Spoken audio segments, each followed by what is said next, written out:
So what I called this one was 3 ways to die in the dojo. And this is actually based uh, on this.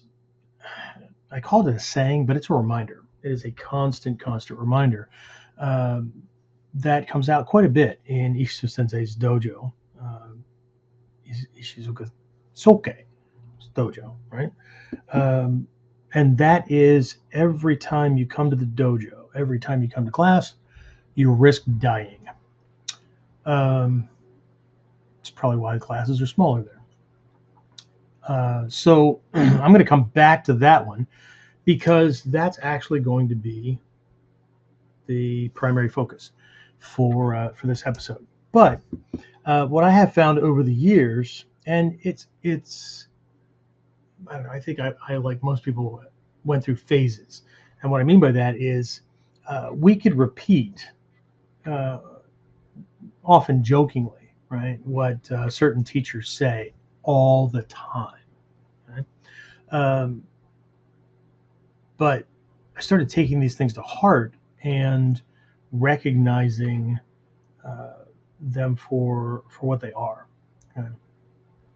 And so I've got 3 other ones here uh, that in in their classes, right? These were things that I heard more often than not, right?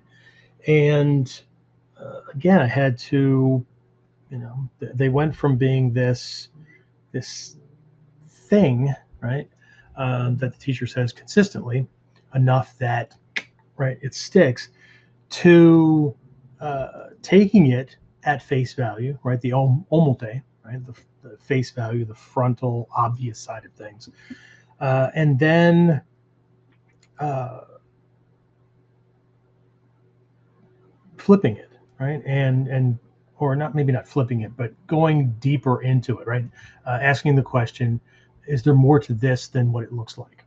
Okay, and of course, because we're talking about ninjutsu, the answer is always yes, right? I may not know what they are or what things are, but hopefully that'll condition the questions that I ask, right? So uh, before I jump into those, don't forget, whatever platform you're on, like, share. If you're over on YouTube, where this stuff tends to live long term, under the live tab, I think I have a separate playlist for Kuden as well. But if you're over there, subscribe, hit the notification bell, or uh, alternatively, or as a backup, because shit can go away anytime. Nothing is guaranteed ever, and the fact that human beings try to make it that way is part and parcel of the reason why we either suffer or are not happy, right? Often enough. Anyway, so you could always go to the website at onlineninjaacademy.com/Kuden podcast. James maybe can put it in the chat for anybody that's new. You can go over there, and I think it's version 2, right, James? It's I'm sorry, not Kuden. Yeah, Kuden podcast. Never mind. I was thinking about Whiteboard Wednesday. We have a version 2 on that page. So either way, go to the one where it has the little form, and you can get signed up so that you're on the early notification list, and you get this and other stuff as well. So let's start with some of these other sayings. Right? So I'm going to start with one of the Japanese teachers that I've trained with a lot. Like every time I go to Japan, unless there was a time where this one trip, he actually got injured. Right, it wasn't in training, believe it or not. Right, and so he was out for a bit, and so his classes went on, and there were some folks that were covering the classes, and the classes were fine, but it lacked that certain something, if you know what I mean. So anyway, Shiraishi Sensei, whose huge focus is his primary focus is on balance, right? Balance breaking, not just his, but yours as well. And one of the most heard sayings, right, from him in his classes is good action make, I'm sorry, good action do, good situation make. Now you have to understand he speaks very fluent English, but tends to use the Japanese syntax. What I mean by that is the word order. So um, yeah, you have to hear it for a while uh, so that your brain puts things in the right order for you. Okay, but good situation do good. Or I'm sorry, good action do, good situation make, and this just points to karma, right? Because the opposite of that is bad action do, bad situation make, right? As long as we're not, trying to defy all natural laws and think that we can do whatever we want and we'll still get what we want. One of my teachers used to call that baby magic, right? Where it's kind of like, we make that wish over the birthday cake and we believe that we make that wish hard enough and blow out those candles all at one breath, right? One breath, then it'll come true. Um, no, maybe, but that's not been my experience, right? But that was this big thing. So, but this phrase was was a not just a martial arts or self defense thing, right? We would have lots of different discussions. Uh, Sometimes just out, right? Could have been, shopping. Could have been he could have been giving me a ride from the Taikukan in Kaskabe, no, Kashiwa to the train station, and we're just having this discussion. But it would come up in many different contexts, so not just martial arts, but in life.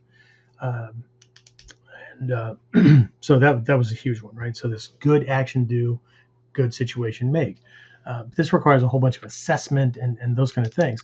As a matter of fact, next week's topic is going to be on my, not my eye, right? For those of you on audio only, I just pointed at my own eye, right? That's not bad slang, right? My, MAAI, as we would write it, or if we look at the kanji, ma hyphen I, right?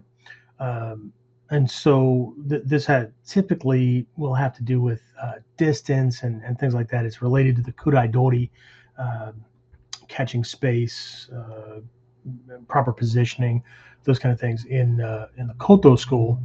Um, but we're going to take a look at that. That's going to be next week's theme, uh, where we're going to actually break that down into 4 subsets. And so, actually, not 4, it may have 4 subsets. So for Kuden, we're going to take a look at my from a life perspective, and I will introduce you to 4 other terms, Japanese terms that all have to do with assessing, feeling, uh, those kind of things when it comes to uh, positioning yourself properly. But what we're going to be talking about, well, I'll keep bouncing back and forth between like the physical self-defense aspect, which is where most people tend to get that. I'll give you an example, or we'll discuss how I have come to see my eye as something that's not just physical, but can be applied psychologically to protect your mind, can be applied emotionally, spiritually, those kind of things, right? Just like I broke down resilience last week, and we'll be finishing that up this week on Whiteboard Wednesday. So we'll take a look at these other things they're related, but they're more specific, like to relationships and things like that, to make sure that you're protecting the whole self. Right? These are common themes, and the reason I'm introducing them now is fall camp's coming up, and so if you're signed up for it and you'll be here for the weekend, then during that weekend, we're going to be taking a look at these different aspects of ourselves, right?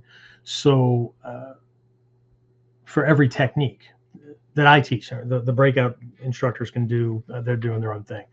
But the things that I'm teaching, if we're doing a technique, if we're doing whatever we're doing, if we're doing a kata, using a weapon, whatever, we're going to be taking a look at the physicality of it, right? So it's body, mind, spirit integration. That's the theme. So we're going to look at the physical form, right, and what that's doing, and what we need to be doing to make sure that physically and physiologically, that's easy. That's easy for us, and it puts him in a bad place. But we're also going to take a look at it from the perspective of the psychology, right, of the technique, right? So that involves strategy, that it involves tactical application, right? It's the logic, it's the rationale, but it's also the moment to moment discernment of where we are, what we need to be doing at that particular phase of the engagement, right? What's the priority, to make sure that it's going where we want it to go for this, the overall strategy, right? Where I need him to be when this thing is over, and the position I need him to be in. So this will not be, while anybody of any rank can train this. This is definitely Sandan and above. But then we're also going to do the same thing with the heart, right? The intention, call it spirit, call it whatever you want, with what kind of things in there should be, or could be there to jack up the level of power, to give you more advantage, those kind of things, right? So this is like that. Okay? So how do we apply that? So again, because these things feed into what I'm doing during camp, I'm just kind of breaking things down and giving everybody kind of a, well, I'd say sampling, but the comments I've been getting, not bad, right? It's just been like, holy shit, that I never thought about it like that. Like that's a lot. Yeah, I understand. Then I stopped at 6. So then that's not a bad thing. It's just one of those things where we need to recognize it's one thing to say that training, we'll be training till the day we die. That's a whole other thing to know what to be working on, or know that there's always something to be working on, even if we were to collect every single kata on every single scroll in all the lineages, right? There's still stuff. One of my students is finding that out now. I don't know if she's on tonight or not. Christy injured her knee, and so she's going to be down for a while. That leg's going to be locked out for 8 weeks, and then she's going to have a long road to getting things back where it needs to be. But she was really worried that she wasn't going to be able to do martial arts training. And I said, well, if it's physical, you're probably right. Or if we were doing tic-tac-toe or whatever, right? Ground and pound, or yeah, of course not, right? You just continue to shred that thing. But because this is Ninjutsu, there's always something, right? So, but again, this phrase from Shiraishi Sensei, good action do, good situation make, points to, more than just knowing the moves, right? Assessing the situation, knowing the context, seeing the bigger picture, right? If I take action in certain directions, while I may win, right, what am I going to have to deal with after the fact, right? And if I take other actions, right, what's the long-term outcome? Okay, this is the realm of a strategist, right? Not just somebody who's just good at thumping, kind of thing, right?